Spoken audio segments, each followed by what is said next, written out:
Let's take a few moments now and talk about the O and the G in the idea of the way we represent our worlds.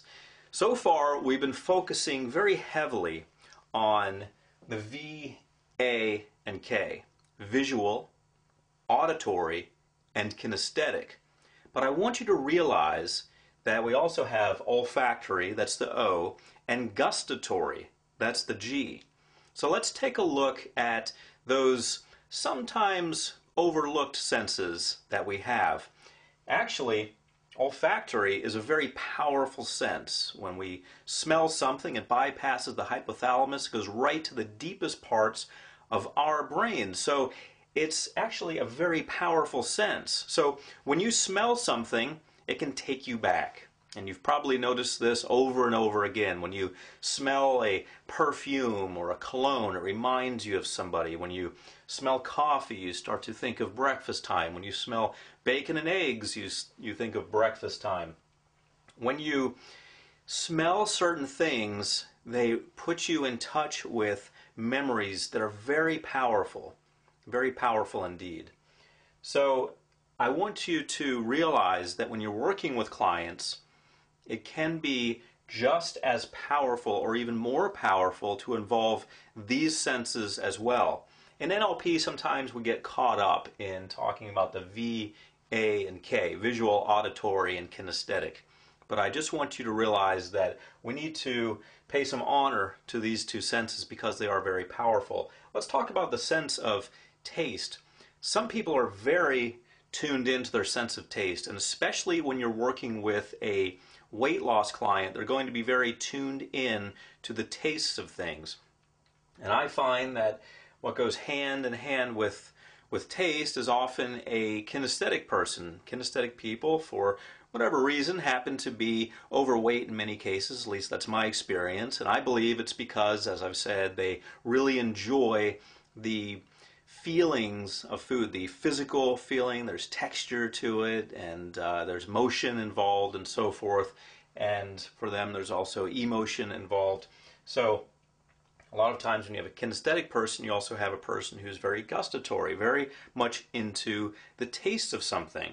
So when you're working with a client and getting them to associate, let's say, the two ideas of cake and something that doesn't taste very good, this is where gustatory really shines, really steps up and says, here I am, and make use of me.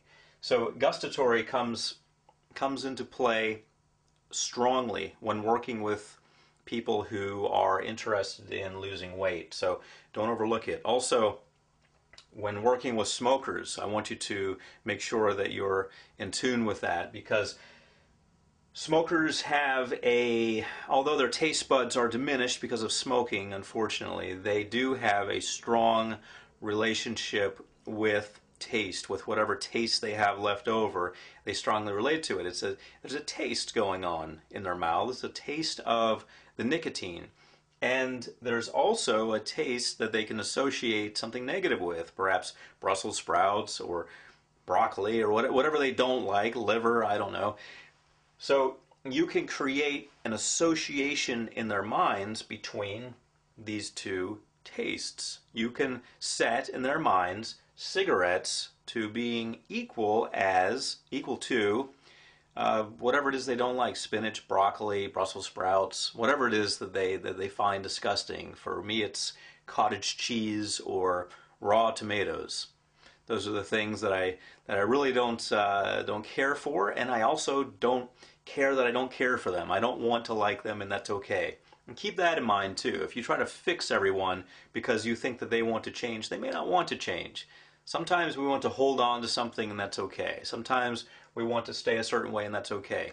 And that brings up another point, which is more along the lines of an ethical point.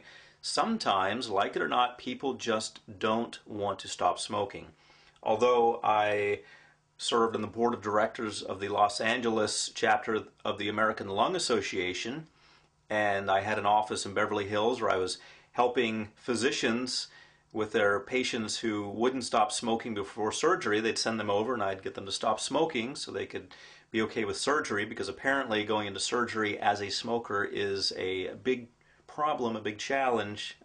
So even though I was doing all of that and I was so involved in helping people stop smoking, at the same time my father died of emphysema because he was a smoker. And emphysema, as you know, is one of the last diagnoses you'll ever get before the end comes. So unfortunately he passed away while I was doing all of that. Now, that raises the question, why didn't I help him? Why didn't I work with him? He didn't want to stop smoking. Believe it or not, he just didn't want to stop.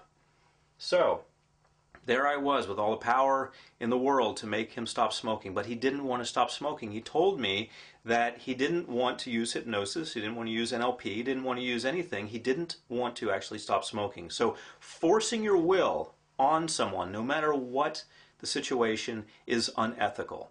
Some people just want to do what they do, and although it's sad and it's heartbreaking and it's unfortunate, and no one knows that more powerfully than I do, it's the way it is. If you have the power to do something, it doesn't mean you have the right to do something. It doesn't mean you have the right to go in and force your help on somebody else. So keep that in mind as you progress, and also keep these two guys in mind. Keep the last two in mind. Keep olfactory and gustatory in mind, because they're going to help you save lives when people want to have their lives saved.